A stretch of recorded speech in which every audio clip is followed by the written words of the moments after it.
journée mondiale de l'environnement et cela fait 50 ans que le monde lutte. Pour la circonstance, la Côte d'Ivoire reçoit la journée mondiale de l'environnement 50 ans après. Et nous recevons sur le plateau M. Dorsouma qui est chef de division climat et communauté et croissance verte. Bienvenue à Radio Génération. Je vous rappelle que c'est la première radio ivoirienne 100% développement durable unique en Côte d'Ivoire. Question. La présence de la BAD à la journée mondiale de l'environnement. Pourquoi? Écoutez, comme vous l'avez si bien dit, c'est la Banque africaine de développement, la première institution de financement de développement en Afrique. D'accord. Et qui est présent sur le continent depuis plus de 60 ans. D'accord. Nous sommes basés ici en Côte d'Ivoire avec nos bureaux pays dans les régions, dans différents pays d'Afrique. Et comme vous le savez, nous investissons beaucoup dans le secteur de développement, que ce soit l'énergie, les infrastructures, les ressources en eau, l'agriculture, etc. Récemment, nous avons adopté un cadre stratégique sur le climat et la croissance verte qui est très ambitieux. Bien sûr. Et qui vise à accroître nos actions dans le domaine de la croissance verte en Afrique d'ici à 2030. Et là, cela se justifie par les réalisations que nous avons faites déjà dans ce domaine sur les 10 dernières années. D'accord. Nous avons accru nos investissements dans le domaine de l'environnement de 9% de nos investissements annuels à 45% l'année dernière. Wow. Ce qui montre le progrès que nous avons fait et sur cette base, nous avons décidé de faire beaucoup plus et nous avons donc adopté l'approche de l'économie circulaire à travers ce nouveau cadre stratégique 2021-2030.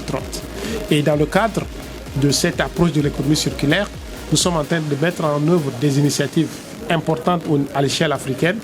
Notamment, nous accueillons le secrétariat de l'Alliance africaine sur l'économie circulaire, dont la Côte d'Ivoire fait partie. Et nous sommes également en train de mettre en place, de financer des initiatives d'économie circulaire à travers un fonds qu'on a mis en place depuis 2021 qui s'appelle la Facilité africaine de l'économie circulaire. Donc notre présence à la Journée mondiale de l'environnement se justifie par les efforts que nous faisons déjà dans ce domaine. Et dans le cadre de l'organisation de cette journée, justement, nous avons appuyé le gouvernement ivoirien à organiser un certain nombre d'activités, notamment l'accueil même des stands que vous voyez aujourd'hui, ainsi que nous avons invité 10 jeunes entrepreneurs africains à venir exposer leurs produits, leurs innovations, afin que le reste du monde puisse les découvrir. Donc il y a une compétition, un challenge qui a été mené.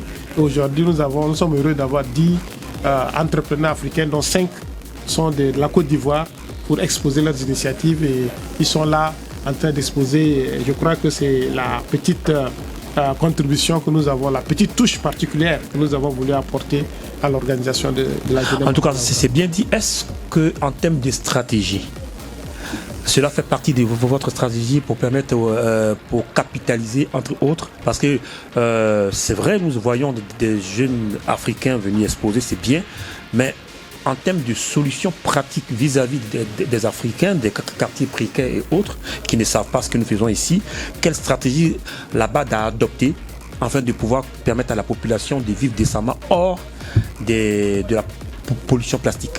Bien sûr, ce que j'ai dit, c'est juste une activité pour montrer l'exemple. Bien sûr. Mais sinon, à travers les 2 initiatives que j'ai mentionnées tout à l'heure, il y a beaucoup d'activités qui se mettent en place en ce moment pour accompagner et le gouvernement à adopter des stratégies d'économie circulaire. Deuxièmement, appuyer également les entreprises et les startups, les PME, à développer leur modèle d'économie circulaire, à les faire fructifier et à les commercialiser. Donc il y a un volet business bien sûr qui a été identifié également dans le cadre de la Facilité africaine de l'économie circulaire, un fonds qui est dédié à l'économie circulaire en Afrique. Et donc et le gouvernement et les entreprises sont appelés à taper à la porte de ces fonds et pouvoir recevoir des appuis pour pouvoir mettre en œuvre leurs initiatives, que ce soit à l'échelle du gouvernement, à l'échelle de la municipalité, à l'échelle d'un business ou à l'échelle d'une communauté. Cette facilité a été mise en place pour accompagner ces genre d'activités. Si je comprends bien, nous étant que Radio Ivoirienne 100% développement durable, qui sensibilisons, qui informons et qui éduquons la population dans les actes que vous proposez en ce moment, selon vous, selon ce que vous dites, l'économie circulaire est l'une des solutions très importantes pour l'éradication de la pollution des déchets plastiques. Absolument. Comme nous l'avons dit tout à l'heure lors du panel qui vient de finir, que l'avenir est circulaire. Et l'économie linéaire a montré ses limites partout dans le monde. Et nous sommes aujourd'hui devant, en Afrique en particulier, nous sommes devant un choix. Est-ce qu'on doit continuer sur le modèle linéaire que le monde entier a connu jusqu'aujourd'hui, où il faut assurer une transition de l'économie linéaire vers l'économie circulaire? Et nous, notre choix, c'est d'aller vers l'économie circulaire qui est beaucoup plus durable et qui nous permettra d'atteindre des résultats beaucoup plus intéressants tout en protégeant notre planète.